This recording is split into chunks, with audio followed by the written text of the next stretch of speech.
आज ऑफिस कधी सुटतं असं झालं होतं, कारण मला खूप भूक लागली होती. तर ऑफिस सुटलं आणि पहिल्यांदा मी पोटभर नाश्ता करून घेतला. मम्मीकडे जाताना हे रताळे दिसले आणि मला खायची इच्छा झाली.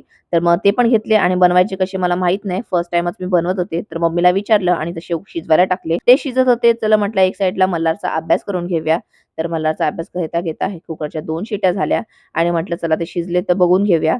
आणि खाऊन बघितलं तर खरंच खूप छान होतं. थोडंसं मीठ टाकून खाल्लं ना तर अजून छान वाटलं. मल्हारला थोडंसं चारलं पण त्याचं रिएक्शन बघा. आणि ह्याच्या जागी जर मी चॉकलेट दिलं असतं ना, ते त्यांनी आवडीने खाल्लं असतं. तर मग काय मल्हारची शाळेची आवरावरी केली आणि घरी आलो. आल्यावर आपले जे रोजचे कामं होते ते. सगळ्यात मोठा प्रश्न जेवणाला काय बनवायचं? तर सोयाबीन होते त्याचीच तयारी केली आणि कांदे इतके तिखट होते ना, मला खूप रडवलंय कांद्यांनी.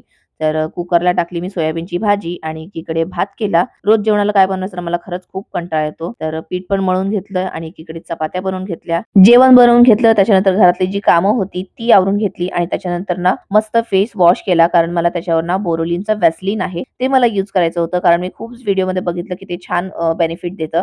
तर म्हटलं चला आपण पण ट्राय करून बघूया. थोडंसं व्हॅसलीन घेतलं आणि फेसवर अप्लाय केलं आणि हलक्या हाताने छान मसाज करून घेतली. तर असाच होता आजचा माझा दिवस. तर जाता-जाता तुम्ही माझ्या व्हिडिओला लाईक करा आणि माझ्या चॅनलला फॉलो पण करा. पुन्हा आपण भेटूयाच. तोपर्यंत बाय.